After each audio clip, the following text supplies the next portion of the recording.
Hi everybody, David Nour. I want to welcome you back to another one of these Facebook Live or video sessions that I do on a weekly basis focused on, this particular series is focused on 10 relationship impact moments that I've observed over the years. Individuals, teams, organizations do phenomenally well.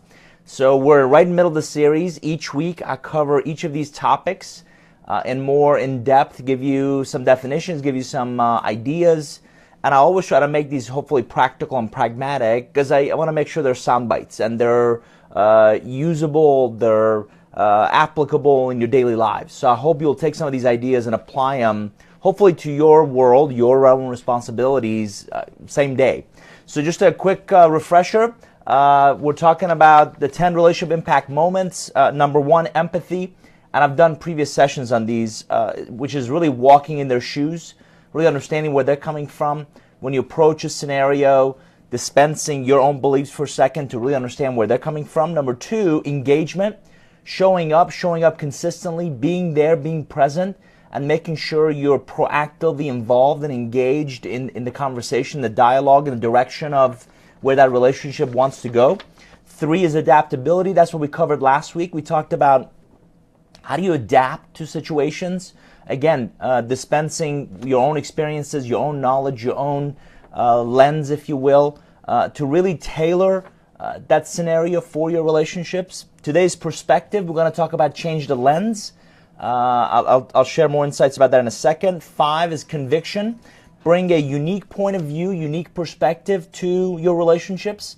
If I did these, these video series with, hi, I'm David, and we're going to talk about relationships today, not sure if anybody would show up or anybody really be that excited about them. So you got to bring a certain amount of conviction and a unique, hopefully, point of view. Six, collaboration. I've often said collaboration for sake of collaboration is a waste of time. Collaboration to make the end result stronger is priceless. Seven, selflessness. If you lower your self-interest, it's amazing what your relationships will share with you. Eight, accountability. You got to own it. Very few people like the finger pointing. Very few people get excited about wasn't us or we didn't do that. And I actually coach a lot of people in my mentor program. Take the high road and apologize and fix it. That's what people get excited about. Candor. Say what others won't. Say what others can't. Again, it elevates you above the noise. And 10 is improvement. Up their game. So today's session is really focused on perspective. And if you think about perspective, I'm reminded of a handful of things, right? Number one, and we see it in our lives all the time. Have you seen images, family pictures where it's forced perspective and people are trying to hold up the Leaning Tower of Pisa or the Eiffel Tower, right? How about something a little more clever, and you may have seen these in ads as well, covering up a picture with a really interesting illustration. But if it's lined up with that person, again, it gives you a different lens, different perspective. How about this one? Have you seen this one in any of the training sessions you've been to or maybe with others? This is an age-old image, and it's actually two images in one, right? You can either see the outline of the young lady looking away or the nose and the lips of the old woman looking down. Same image, different perspective, different lens. So if you've ever looked up, and that's one of the things I'm just fascinated by is really meaning of words and definitions.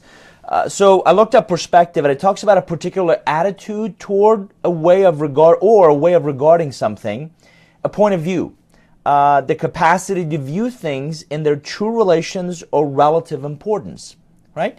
Trying to maintain my perspective as an example. So in many ways, perspective is the way you look at something, right? The angle, the lens, the direction in which you see something. And for us, it has a lot to do with our experiences. It has a lot to do with where we've been, what we've done, and how are we coming at this relationship with all that experience, all that knowledge, right? So it's an interesting thing I found that says, if you think that toys corrupt children's minds, then from your perspective, a toy store or toy shop is an evil place. Is it an evil place? No, it's from your perspective, your lens. What happens in relationships is that our perspective is critical in creating this sense of interest, this sense of intrigue, this sense of others wanting to know you better, others wanting to learn more from you. Particularly in business relationships, it's critical. And what perspective does is it makes us an object of interest. Perspective really elevates us from the noise. And make no mistake about it, in every one of our industries, even every one of our companies, for every promotion, think of how many are viable candidates. For every job, think of how many resumes those recruiters are looking at. So if you want to succeed in any role, in any capacity, in any opportunity where you have to engage and influence other people, perspective is going to be critical. And perspective is going to delineate you from others. So I believe you need a certain foundation to really develop this relationship impact moment of perspective. I'm going to give you three. First one is you have to really develop this intellectual horsepower. I've often said you have to read, you have to write, you have to explore. I try to watch a TED video religiously. I'm reading 3-4 books at a time. I speak 50, 60 times a year, and I still try to attend at least one event a quarter where I'm just sitting in the audience and I'm just soaking in what others are sharing. So this isn't about me, it's about you have to find opportunities to grow and learn from different people's point of view. And when you hear success stories, when you hear phenomenal results, it's a great opportunity to internalize what did they do and how did they do it to get there. But a great foundation for perspective starts with that intellectual capacity to be able to think differently about scenarios.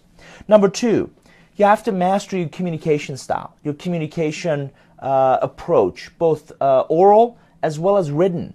I'm to this day amazed of how many executives who are very competent, they're very capable, get on a stage or get in front of an audience and they can't articulate the bigger picture of what they're working on or why it's important. And that's really important. It's really critical to be able to succinctly articulate a point of view, articulate why you believe that approach is more prudent. The third foundation, the third kind of component of really building a foundation for great perspective is really practicing three things. Intentional listening.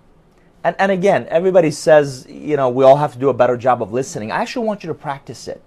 So listen for, and I talk about often listen louder, not just for what's said, but what's not said. The nonverbal communications, the sighs, you know, people go through in your call, or that reluctant pause, or if you've ever met with someone and they're sitting like this, right, that doesn't really just convey openness and agreement, and conversely, really looking at and listening to, as I said, the things that are not said. So practice intentional listening.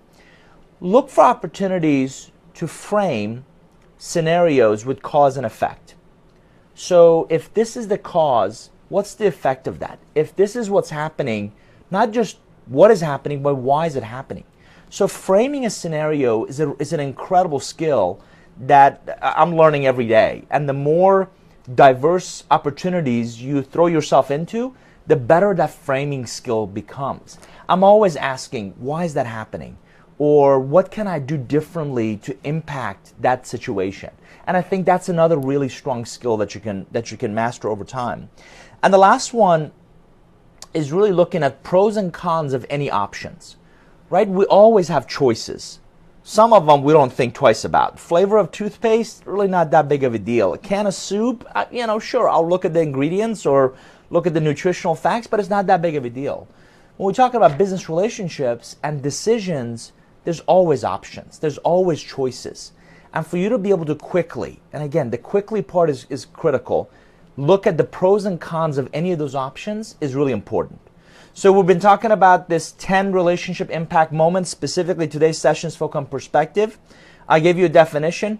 I gave you really 3 ways to build some fundamental skills in developing your perspective. Now, here's what I want you to do in putting these ideas to work, right? Think about your next relationship, the next meeting, the next conference call, and think about it as a theater act, before, during, and after. Before, I want you to really focus on establishing a set of consistencies for yourself. Consistently focus on making time to do your due diligence. Consistently focus on being punctual. Consistently focus on being organized. I think way too many of us try to wing it. We try to wing meetings or conference calls or coffee meetings without really doing any kind of homework. This day and age, with Google, there's very few places for any of us to hide, right? So do some due diligence. Look at their LinkedIn profile. See if they're on Twitter. If you're meeting or getting on a call with somebody, do you have any idea what they look like? I'm amazed of how many people we exchange emails with, and we could walk down a hallway, have no idea what they look like. Or we work with them remotely and we never see them, right? So develop some consistencies for yourself before your next relationship interaction, your next relationship involvement, a kind of opportunity. During, I really want you to focus on listening. And again, listen louder. And I don't know about you, I take hopefully diligent notes in my conversations. And I tell people, do you mind? Is it okay for me to take some notes? Because that's how I'll remember. I'll go back and review. But as I'm taking notes, I'm also making notes in the margin of things that I want to come back to. So Joe, you said this, or Steve, you mentioned that, or Nancy, you brought this up as important. Help me understand more. So for me, note-taking really allows me to listen louder to what they're trying to accomplish, what they're focused on. During that interaction, I'm also often trying to challenge their status quo. I got a message from somebody today that's tying employee engagement with business performance. And they have this very slick video, and I'm like, well, that's a nice video, but it only works if you really understand where that employee is coming from and really anticipating what their next growth opportunity is. So again, I don't let kind of things slide. I question, I challenge, and I've always said I think a healthy dose of pushback is great for a relationship. It actually makes it stronger. So that's also another way you demonstrate that you're active and you're showing up and you're engaged in the dialogue, right? So I challenge the status quo. Also, during our interaction, I try to leave them wanting more. By that I mean, if you tell people everything you know in one setting, there's really no reason for them to want to see you again or hear from you or the next interaction. So I try to drip or nurture ideas, things that I think they can absorb, things that they can apply, things that will be immediately valuable to them. And if they get that value from me in every interaction, then they look forward to getting the next email or the next coffee visit or the next meeting. So that's a critical one, is leave them wanting more. We've been talking about ways to apply this notion of perspective in your day-to-day relationship. So before, establish a set of consistencies for yourself. During, listen louder, challenge the status quo, and leave them wanting more. After, follow through, not just follow up. You may have heard me say this before. Follow up is a transaction. Anybody can do that. Follow through is a process. Did you get it? Was it useful? Did you read it? Did you have a chance to look at it? And really figuring out the impact of your efforts, not just checking off boxes for the activities. Also, afterwards, you want to add immediate value. I think of it to this day as a game. How quickly can I get back to them? How quickly can I share an idea or perspective?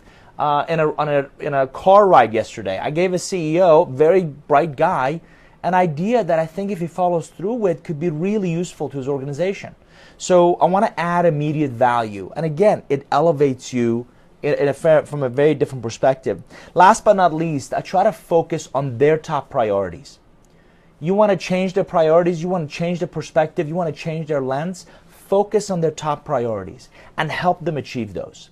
So this has been a session on 10 relationship impact moments. In particular, I was focused on perspective. I hope it's been useful to you. I hope you go and put some of these ideas to work. I've been a student of business relationships now for almost 2 decades. And I've got a ton of notes on what I observe individuals, teams, and organizations do phenomenally well. And perspective is absolutely one of those. So thanks for those who are here. I try to do these every Tuesday at 1 o'clock Eastern. I hope you'll mark your calendar. I hope you'll come back. And if you watch this after the fact, I always welcome your feedback, your input, your stories. I love hearing and collecting great stories. But make it a great rest of the week, and I hope you'll put some perspective to good use with your portfolio of relationships. Thanks, everybody. All the best. Take care. Bye-bye.